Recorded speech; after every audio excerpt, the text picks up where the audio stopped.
Hey guys, how's it going? This is Dave Sebastian, coordinator of Mentoring Arts Programming with Wayside. I am back with you once again and excited to be here. We are going to do some more artwork today, and today we're working on a collage. Today we're working on a collage.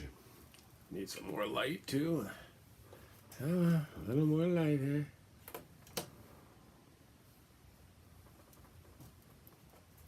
That's actually kind of like that.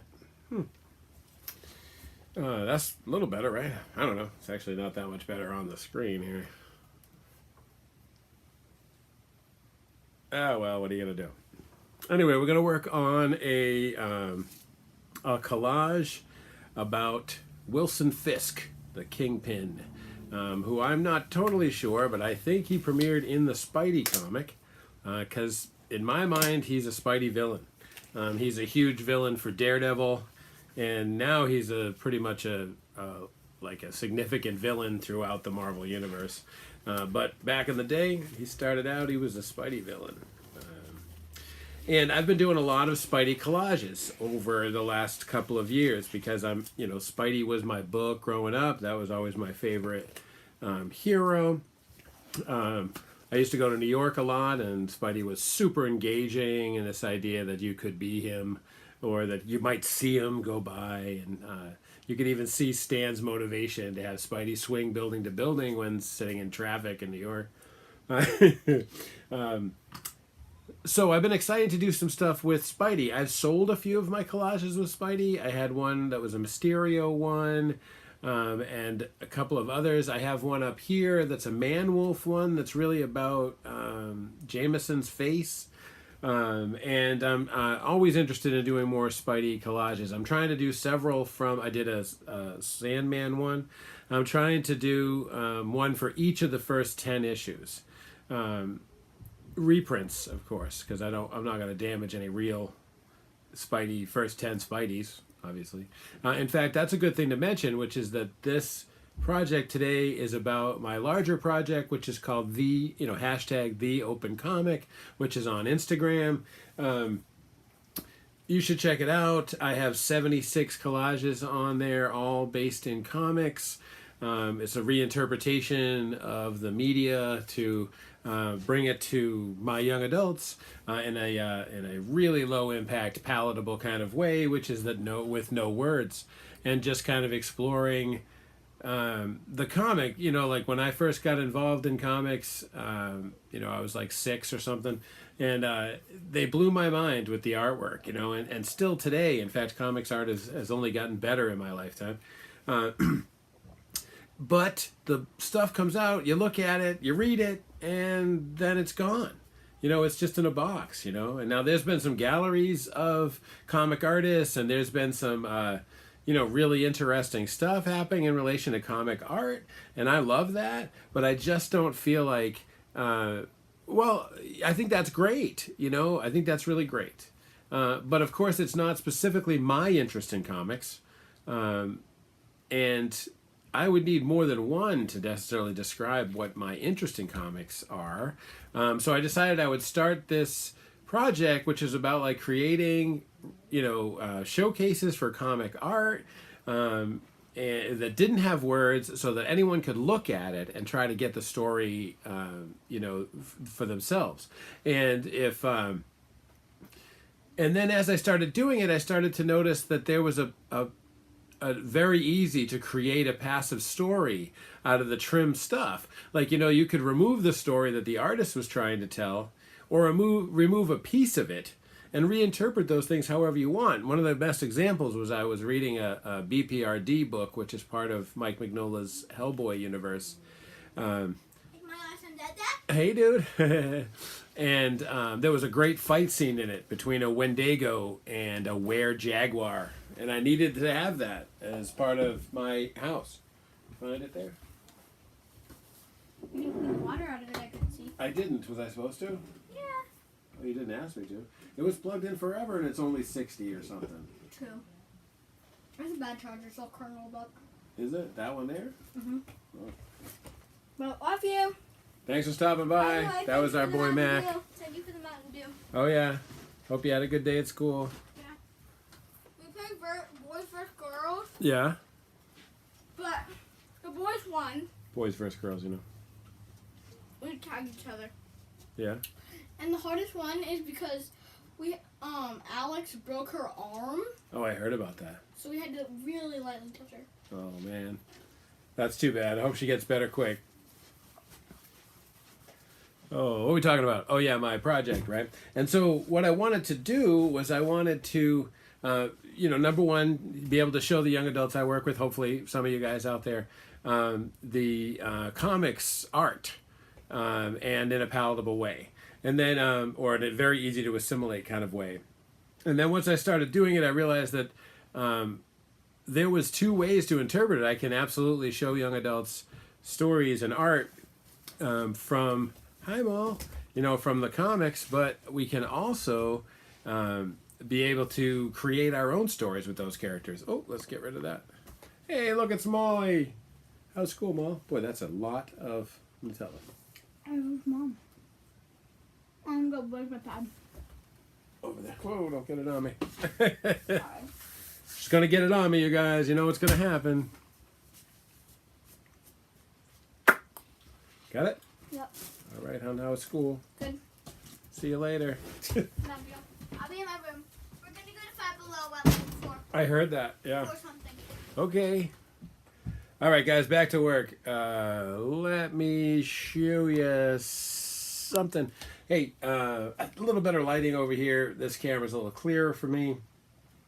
And we're good to go. So what we're going to do, well, like I was saying about the project, you could tell any story you want.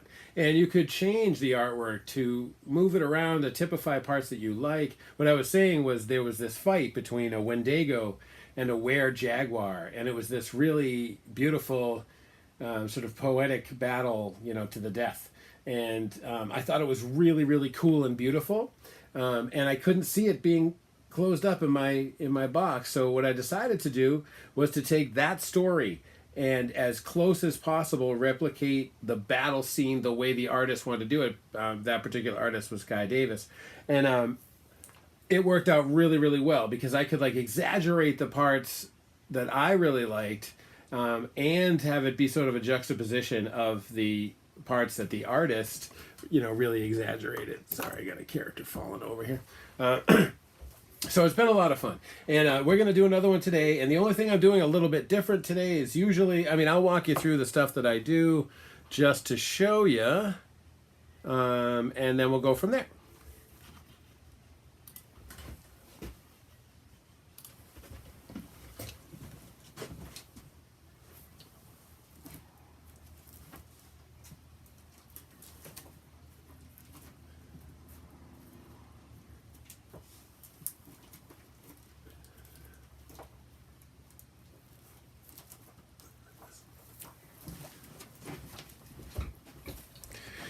Sorry, guys. I'm right there with you.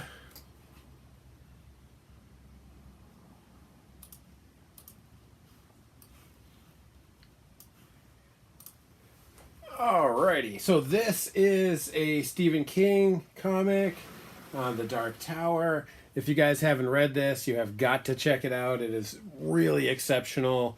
I think it's some of Jay Lee's best work. It's definitely some of the best comic artwork I've ever seen by anyone, but this artwork is with Richard Eisenoff and Jay Lee, and it's just sick stuff. It's unbelievable stuff.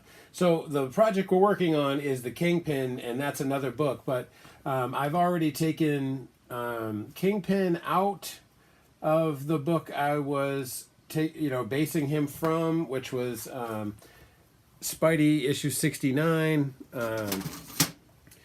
But I wanted to show you guys how I go about disseminating a book really quick, and I feel like everybody, I have done it before with you guys. Let me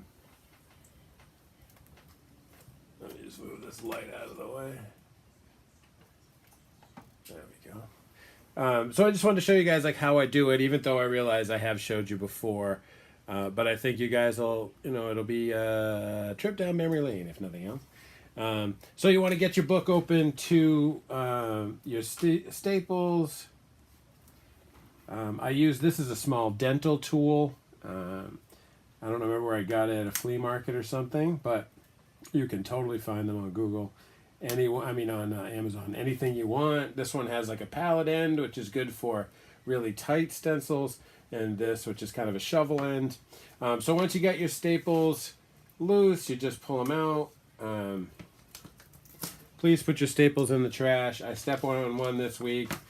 Not one of my staples, but a staple, and it was tremendously unpleasant. You know what I mean? All right. So what I usually do is I take the first set of pages. Now I will say that when I do it with this old work, like with the Kingpin stuff, 20-year-old reprints, then there's ads on the back of every other page. So you always get our front artwork, and you're not going to lose any, right? This particular piece has the title page on it, but generally speaking, you don't get one side work anymore. Now, pages anymore. Now they use a lot more of their stuff. So I just tear them out like this, and then what I would usually do is I would put this aside depending on if I'm going to use it or not. Now, this particular book is The Dark Tower, so it's about Roland and the elder gods and all, like the elder, what is it called? The Eld and stuff. This is like another world. And so some of this stuff is really related to the backstory. I'm not throwing anything away though, because the art is so amazing that any of these pieces could go anywhere in relation to this work.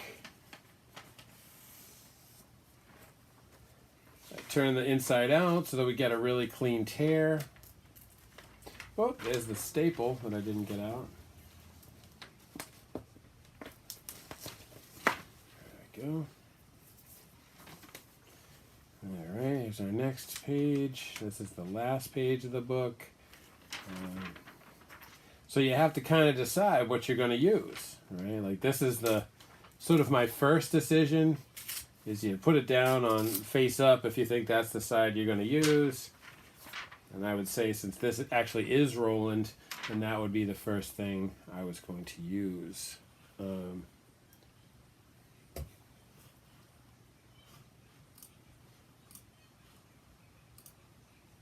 Hey, you guys, I'm going to have to step away for a sec. So